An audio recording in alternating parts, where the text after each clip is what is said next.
இந்த ஃபேஸ்புக்ல live video ஒரு இளம் நபர் ஒருத்தர் லைவ் வீடியோ போடுறாரு.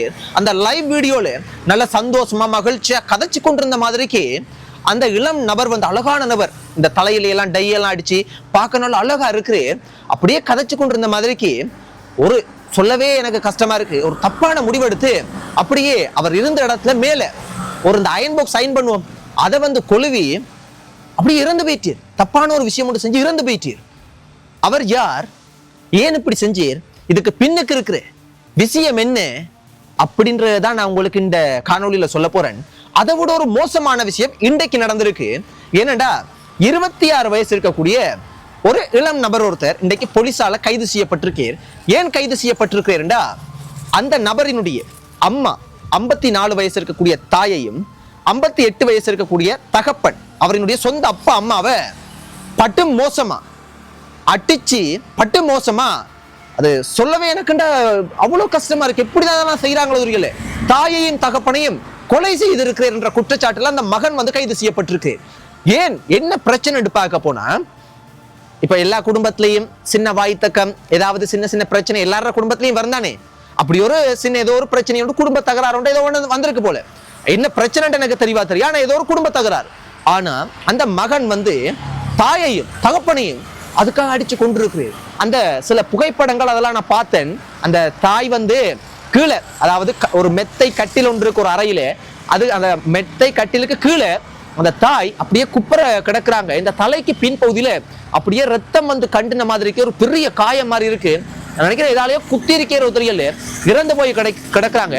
தாய் கீழே நிலத்துல அப்படி இருக்கிறாங்க. தாய்க்கு பக்கத்துல இருக்கிற கட்டில் மெத்தையில மேல தகப்பன் அப்படியே இப்படி மேலே எல்லாம் உடுப்பு இல்ல, சரத்தோட அப்படியே இறந்து போன மாதிரி கிடக்குறீர். எவ்வளவு பெரிய பாவம் முடிஞ்சு யோசிச்சு பாருங்க.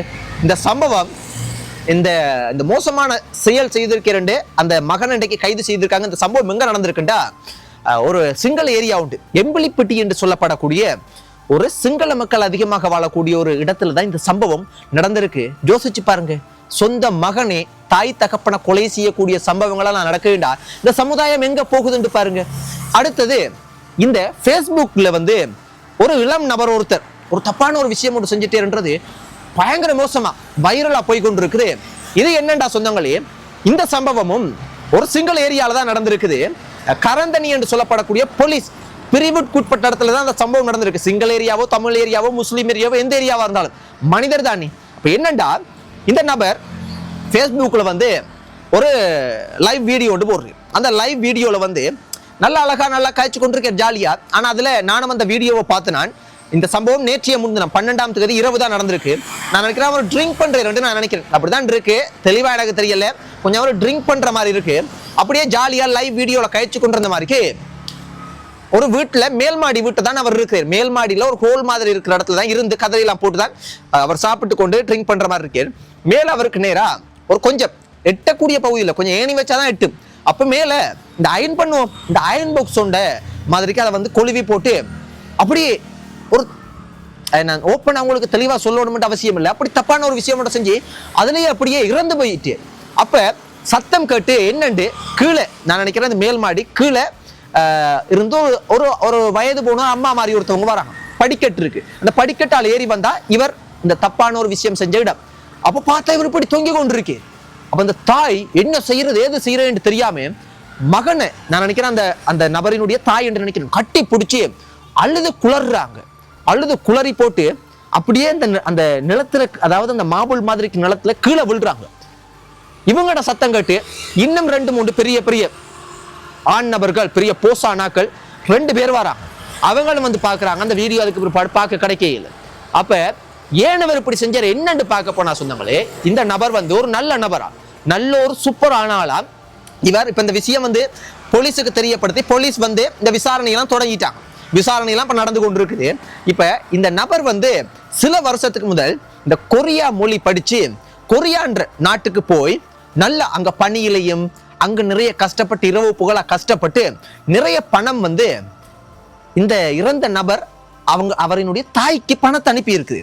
அப்ப தாயும் நிறைய விஷயங்களுக்கெல்லாம் அவங்களோட குடும்பம் சரியான கஷ்டப்பட்ட குடும்பமா, ஒரு கூரை வீடு இருக்கக்கூடிய ஒரு சாதாரண எளிமையான குடும்பமா. ஆனா இவர் வெளிநாட்டுக்கு போனதுக்கு பிற்பாடு பணமெல்லாம் அனுப்பி கொஞ்சம் கொஞ்சமா அவங்களோட குடும்பம் நல்ல நிலைமைக்கு வந்திருக்கு. அப்ப தாய் வந்து மகன்கிட்ட வந்து அவ்வளவு காசு வந்து தாய்க்கு அனுப்புறது. அப்ப தாய் வந்து ஒரு நல்ல பெரிய வீடும் கட்டி இருக்கிறாங்க. அந்த வீட்டுல தான் அவர் இந்த தவறான முடிவு எடுத்திருக்கிறேன்னு நான் நினைக்கிறேன். அப்ப நல்ல ஒரு அழகான வீடு ஒன்று கட்டி இருக்கிறாங்க. அப்ப தாய் சொல்லி இருக்கிறாங்க, இந்த வீடு உனக்கு தான், நீ அனுப்புற காசுல தான் இதெல்லாம் கட்டுறேன், இந்த வீடு உனக்கு தான் நான் எழுதி தருவேன் சொல்லியிருக்கேன். அதே போல அவங்களோட அண்ணா சகோதரங்கள் சொந்த பந்தத்துக்கெல்லாம் நிறைய உதவிகளும் செஞ்சிருக்கிறேன். அப்படி நிறைய கஷ்டப்பட்டு உழைச்சிட்டு சில வருஷத்துக்கு பிறகு இப்ப சில வருஷத்துக்கு முதல் நாட்டுக்கு வந்திருக்கு. கொரியா நாட்டுல இருந்து காசெல்லாம் நல்லா சேர்த்துட்டு நல்ல ஒரு வாழ்க்கையோடு வாழணும் மட்டும் நாட்டுக்கு வந்து வீடும் இருக்குது. அப்ப இவர் ஒரு பெண் ஒருத்தவங்களை காதலிச்சோ பேசியோ ஏதோ ஒரு வகையில வந்து ஒரு திருமணம் ஒன்று பண்றீங்க. திருமணம் பண்ணினதுக்கு பிற்பாடுதான் இவருக்கு ஒரு சிக்கல் ஒன்று வருது. என்ன சிக்கல்ண்டா, மனைவி சொல்றாங்க, இப்ப நிறைய விஷயம் எல்லாம் நீ வந்து உங்களோட சொந்த பந்தத்துக்கு செஞ்சிருக்காதானே, நீ உன்னுடைய வீடை வந்து அம்மாட பெயர்ல தான் இருக்குது, உனக்கு வந்து எழுதி வாங்கி எடு, நீ உனக்கு எழுதி வாங்கு. ஏதாவது அம்மா இறந்து, இப்ப எல்லா குடும்பத்திலையும் வர விஷயங்கள் தானே இது, அம்மா இறந்து போயிட்டாங்கடா சில நேரத்துக்கு சிக்கலாகும் அப்படின்னு ஏதோ ஒன்றை சொல்லி ஏதோ ஒரு காரணத்தினால எழுதி வாங்க சொல்லியிருக்காங்க. அப்ப கணவனும் அதாவது மகன் காரணம் என்ன செஞ்சிருக்காங்க, அம்மாட்ட இது எனக்கு தானே, எந்த வீடு தானே, அம்மாவை எழுதிதான்னு சொன்னவங்க தானே, நான் தானே கட்டினு சகஜமா உரிமையோட அம்மா எனக்கு இந்த வீடை எழுதித்தாங்க மனைவியாக்களுன்ற தரப்புலையும் சில விஷயங்கள் எல்லாம் சொல்றாங்க அப்படின்னு சொல்லி இருக்கிறாங்க. அப்ப அம்மா என்ன சொல்லியிருக்காங்கடா, மகன் என்னைய மன்னிச்சுக்கோ, நான் உனக்கு சொல்லல, உனக்கு தான் அந்த வீடு வரணும், உனக்கு தான் நான் எழுதி தரணும், ஆனா அண்ணாவுக்கு உன்னுடைய தமையனுக்கு நான் இதை எழுதி கொடுத்து போட்ட உனக்கு தெரியாம இந்த மாதிரிக்கு சொல்லியிருக்காங்க.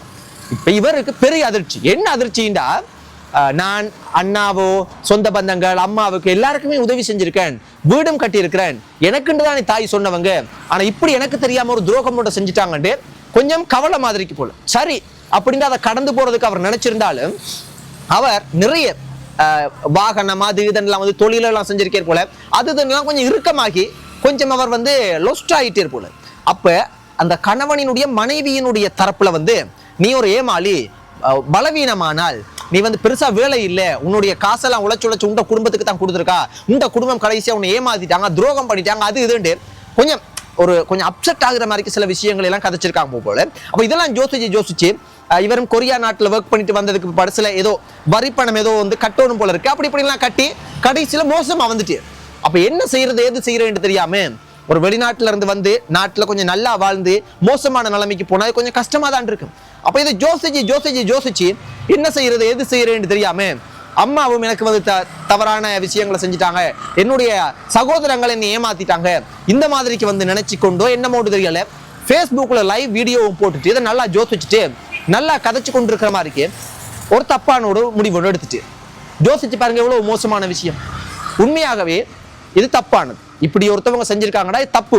மனைவியோட பக்கமும் தப்பு இருக்கு. அதாவது மனைவி வந்து சரி அப்படிதான் நடந்துருச்சுண்டா, சரி அதை விட்டு தள்ளுங்க, ஏமாத்திட்டாங்க, இப்படித்தான் உலகம், இதுதான் உலகம், நாங்க ஏதாவது வேற ஏதாவது ஒன்று செய்து வாழுவோம், அதெல்லாம் பெருசா யோசிக்காதீங்க அப்படி ஊக்கம் கொடுத்துருக்கலாம். ஆனா மனைவியும் கணவனை வந்து கொஞ்சம் சில யோசிக்கிற மாதிரிக்கு கவலைப்படுத்துற மாதிரிக்கு கொஞ்சம் வெறுக்கிற மாதிரிக்கு கதைச்சனால இன்னும் அவருக்கு கூடுதலான ஏதாவது ஒரு அப்செட் ஆகிருக்கலாம்.